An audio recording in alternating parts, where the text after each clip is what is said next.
Welcome to the Ad Expert podcast. Imagine paying a $100 cover charge just to get into, like, an exclusive club. Okay, yeah. Painful, but I'm with you. Right. And you walk up to a prospect you really want to meet, and the second they shake your hand, you just turn your back on them, walk out the door, and go pay another $100 cover charge to meet someone else. I mean, that sounds completely irrational. Nobody would actually do that. Exactly. But if you log into your Shopify dashboard or look at the point of sale system for your local business right now, there is a really high probability that this is exactly how you are treating customer acquisition. Oh, totally. We are like culturally addicted to paying that cover charge. Yeah, and that addiction is exactly what we are unpacking in today's deep dive. We're getting into a masterclass in retention strategy provided by Ad Expert. Right? They're a Los Angeles-based online marketing and web development agency. Yep. And we're specifically looking at their agency framework along with this really comprehensive guide written by their founder, Sam Ashrafi, called Strategies to Boost Customer Lifetime Value. Or CLV, as you'll usually hear it called. Right.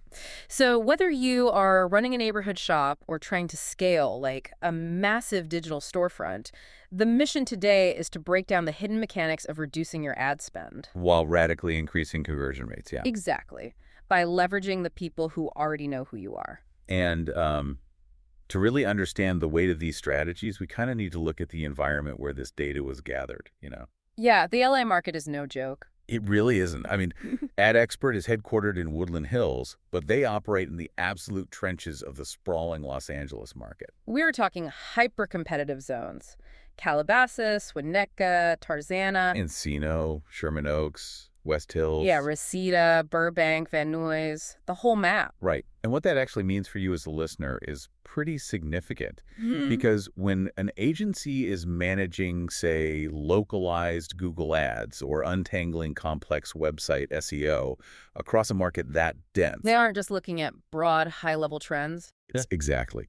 Sam Ashrafi brings over a decade of blending local marketing with e-commerce strategy. And his partner, Ehsan Nabavadi, is just like deep into the analytics and SEO architecture. They're seeing the raw data of consumer behavior across hundreds of different competitive landscapes. Right. And what their data reveals is a universal truth about customer lifetime value.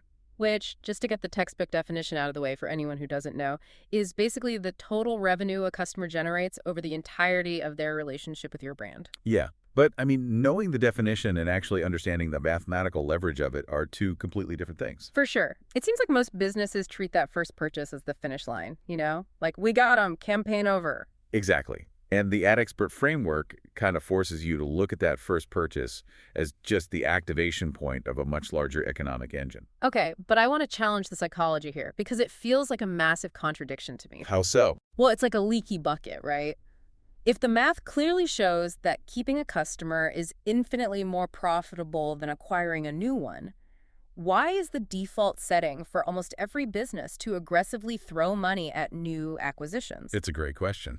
Like, if keeping customers is so logically sound, why is retention usually just an afterthought? Honestly, it really comes down to the neurology of digital marketing. The neurology? Wait, really? Yeah, I mean, acquiring a new customer delivers an immediate, highly visible dopamine hit to a business owner. Oh, I see what you mean. Right.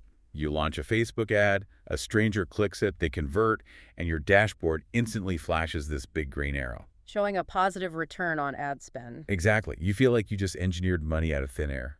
But retention is a slow burn. Yeah, the compounding interest of a loyal customer doesn't exactly trigger a flashy notification on your phone. Right. You don't get a push notification that says, hey, Sarah didn't go to your competitor today. That would be amazing, though. It would. But since you don't get that, it feels less rewarding in the short term. But let's look at the underlying financial mechanics the text highlights. Okay. When you constantly chase new customers, you're paying a premium, that heavy cover charge you mentioned in the intro. Right, just to get their attention. Exactly. But when you pivot to optimizing CLV, you completely eliminate the acquisition cost for every subsequent transaction. So the margin on a customer's second purchase is inherently larger than their first. Way larger. And by the fifth purchase, your profitability on that specific user has just skyrocketed because the marketing cost to acquire that sale is like approaching zero. Okay, so the question obviously becomes, How do we systematically engineer that second, third, and fourth purchase? Well, according to Sam's Guide, it doesn't start with some massive, expensive marketing campaign. No. No, it actually starts with the micro moments, the everyday interactions that define the customer experience. Oh, like mapping out the friction points. Exactly. The guide is incredibly practical about this. In a digital context, building relationships is really about the intersection of utility and warmth. The warmth from a website. Yeah, they emphasize these seemingly small actions, like sending personalized thank you emails, ensuring your customer support is not just fast, but genuinely polite and empathetic. Oh, and auditing your website's navigation so the checkout process is entirely frictionless. Right, because if it's hard to buy, they want. The source material actually gives a really fantastic example of what this looks like in practice for an online store. Oh, the backpack example. Yeah, so imagine you buy a blue backpack online. Instead of the system just firing off a generic cold receipt, Which is what usually happens. right. Instead of that, you receive a personalized email a few days later saying, "Hi, Sarah.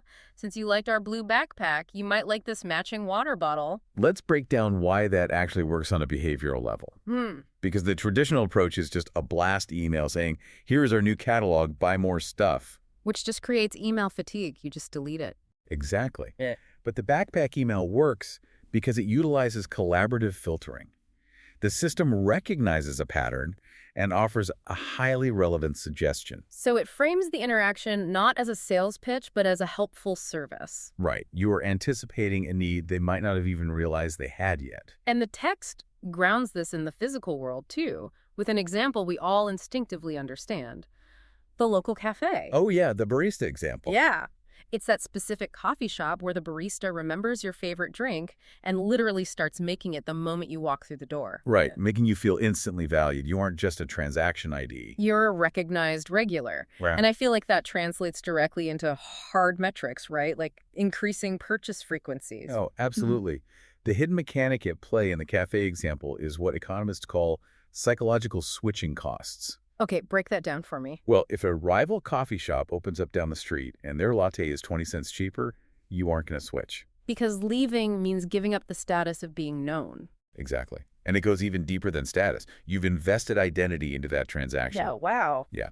When a business makes you feel valued, the product is no longer a commodity that can just be traded for a slightly cheaper alternative. You're paying for the emotional security of the experience. Bingo. That is retention insulating your business from price wars. Okay, that makes total sense for the casual buyer. But to cross the bridge from a happy casual customer to, like, a high-value frequent advocate, you have to actively change the structure of the transaction, right? You do. And the Ad Expert Guide points heavily toward loyalty programs to achieve this. Like gamifying the transaction? Yeah, it's a proven lever. The text references the classic models because they genuinely work. Assigning point values to purchases, creating exclusive discount tiers for returning buyers. Or just the traditional punch card system, right? Where the 10th visit unlocks a free drink. Exactly. But this is where the source introduces a critical and, frankly, somewhat uncomfortable nuance. Oh, what is it? They explicitly state that not every customer is created equal. Oh, wow. Okay. Yeah. The Pareto principle is very real in customer data. Yeah. For most businesses, roughly 20% of their customer base drives 80% of their long-term revenue. So the strategy is to aggressively identify that top-tier segment, your VIPs. Exactly. And treat them fundamentally differently. You offer them early access to product drops, or you curate highly personalized offers that the general public never even sees. Okay, wait. I have to push back on the financial viability of this, though. Okay, let's hear it. Let's be real. Focusing so heavily on our most valuable customers, treating a segment of your audience like VIPs, isn't that operationally expensive? It can be, sure. Like if I'm building out complex loyalty portals, giving away free products, and spending my team's time curating early access lists, aren't I just eating into the profit margins that I supposedly saved by not running top-of-funnel ads? That's a fair point. Aren't we basically just moving the expense from the marketing department over to the operations department? And doesn't it risk alienating the casual buyers who might just need more time to warm up to us? So that is a very sharp operational critique, but I think it misses how resource allocation actually functions in this model. How so? The guide is not suggesting you take a loss on these customers. It is about maximizing your return on effort. Return on effort, okay. Yeah. You still provide the once-a-year casual buyer with a seamless, frictionless experience, But your proactive energy, the expensive early access, the deep discounts that is laser focused on the high value segment, specifically because their lifetime spend justifies the operational cost. Ah, I see. You're matching their financial investment in your brand with your operational investment in them. Exactly. And for the broader audience, you just rely on scalable, low-cost mechanics, Yeah. like smart reminders. Oh, right. The text brings up a brilliant use case for this with a beauty store. The moisturizer example, yeah. Yeah. So, say a beauty store is tracking purchase data. If they know a specific moisturizer lasts exactly 30 days, they don't wait for the customer to realize they are empty and go search on Amazon. Right. They send a targeted email on day 25 with a simple reorder link. Basically saying, hey, you're probably scraping the bottom of the jar. Here is a one-click refill. That is incredibly smart. It keeps all segments engaged appropriately. But, I mean, here is the operational bottleneck I'm seeing. What's that? Doing this manually for 10 regulars at a neighborhood cafe is easy. Executing that 30-day moisturizer countdown for 50,000 active users across a Shopify platform, that requires serious infrastructure. Oh, totally. Doing it for 10,000 requires a system. And this is exactly where ad experts' specific digital marketing tools come into play. Right. Doing this at scale means you can no longer rely on human memory. No, you need your technology to act as your digital memory. The guide's methodology ties directly into the services ad expert provides. They're heavily leveraging AI-powered targeting, right? Yep. AI, advanced analytics, and live tracking to automate these relationships. Let's explain the actual mechanics of how a CRM, customer relationship management software, does this, because it isn't magic. No, it's just very organized data. Right. The CRM is basically a massive ledger that tags every single user. It timestamps what they bought, categorizes the product, and runs an algorithm based on depletion rates. So for that moisturizer email, nobody is sitting in a cubicle typing it out and hitting send. Exactly. The AI recognizes the 25-day trigger for that specific user cohort and automatically fires the sequence. And, Ad Expert doesn't just plug in a CRM and walk away. Their framework involves feeding that system with historical data, cross-referencing it with competitor analysis, and constantly running A/B tests. So which has to be especially vital for the localized LA businesses we discussed earlier. Oh, absolutely. A strategy that retains a dental patient in Tarzana is going to look completely different structurally than a strategy retaining an apparel buyer in Encino. Even if the underlying AI mechanics are identical. Exactly. You have to monitor trackable metrics like purchase frequency, the average spend per transaction, and the engagement patterns. But, I mean, even with the most sophisticated AI on the market, things break. And the guide explicitly outlines the systemic pitfalls that will absolutely destroy your customer lifetime value. And they're surprisingly common. Yeah, the first trap brings us full circle to the dopamine problem. Over-indexing on new customers. Right. If your leadership team only celebrates acquisition metrics in their weekly meetings, your existing customers will inevitably feel the operational neglect. That makes sense. And the second pitfall they highlight is a lack of personalization. This one is huge. If you are paying for an expensive CRM, harvesting all this granular data about what your customers like, and you still send them generic, untargeted email blasts. You are essentially insulting them. Basically, you have the tools to know them, and you're choosing to treat them like strangers. Which is crazy. And then the third failure point is simply a broken core experience. Right. Offering a poor experience kills CLV instantly. You can have the most advanced AI targeting in the world, but if your shipping takes 3 weeks and your website crashes during checkout, your retention rate will drop to 0. Technology amplifies the core experience. It can't mask a fundamentally flawed one. Exactly. Which leads to the fourth mistake, and arguably the most fatal, ignoring feedback. Feedback is like the ultimate diagnostic tool for your retention engine, isn't it? It really is. And the text outlines active strategies for gathering it, deploying post-purchase surveys at the exact moment of highest engagement, actively monitoring social media comments, and actually analyzing the transcripts of your customer service interactions to find systemic friction points. Yes. Because if customers complain about slow shipping, fixing it directly increases repeat purchases. There's a psychological phenomenon that happens here, right? Like if a segment of your audience is constantly complaining to support about a confusing checkout process, and you actually rewrite the code and fix the checkout. You don't just solve a technical error. Right. By communicating that fix back to the users who complained, you trigger a massive trust boost. You prove that there are humans behind the digital curtain who are actually listening. In behavioral economics, that's known as the service recovery paradox. Oh, really? Yeah. Often, a customer who experiences a problem that a company expertly resolves ends up more loyal to the brand than a customer who never experienced a problem at all. Wow. Because it demonstrates competence and care in real time. Exactly. So as we kind of pull the lens back and look at the entirety of Sam Ashrafy's framework, the summary here is striking. It really is. Boosting customer lifetime value isn't just a marketing buzzword you throw on a slide deck. It's a holistic approach.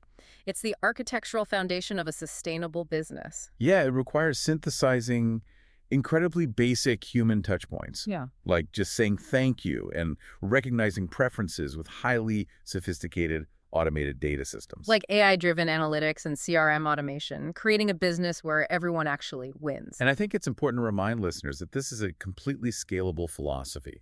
The Ad Expert Guide shows that even small businesses without huge enterprise budgets can use these tactics. It costs absolutely nothing to map the friction out of your sales process or to prioritize the audience sitting right in front of you. Right. When a business shifts its gravity toward retention, the customer receives a vastly superior, frictionless experience, and the company secures predictable, compounding growth. Instead of living month to month on the acquisition treadmill, Exactly. it is ultimately about building a system that values the people who value you. But, I want to leave you with a final thought to mull over as you analyze your own data or explore this on your own. All right. We've spent a lot of time today exploring how AI and CRMs track our behavior to anticipate our needs, right? Yeah. As these algorithms get exponentially better at predicting our depletion rates, knowing precisely when we need to reorder our skincare products, perhaps even before we consciously realize the bottle is empty, where is the boundary? Ooh, that's a good question. Right. Where does a highly personalized, helpful customer experience end, and a system that actually understands our personal consumption habits better than we understand them ourselves begin? Is that the ultimate convenience? Or are we engineering an environment where our choices are basically being made for us? It's a fine line. It really is. Think about the underlying mechanics at play the next time a brand sends you an email that feels just a little too perfectly timed.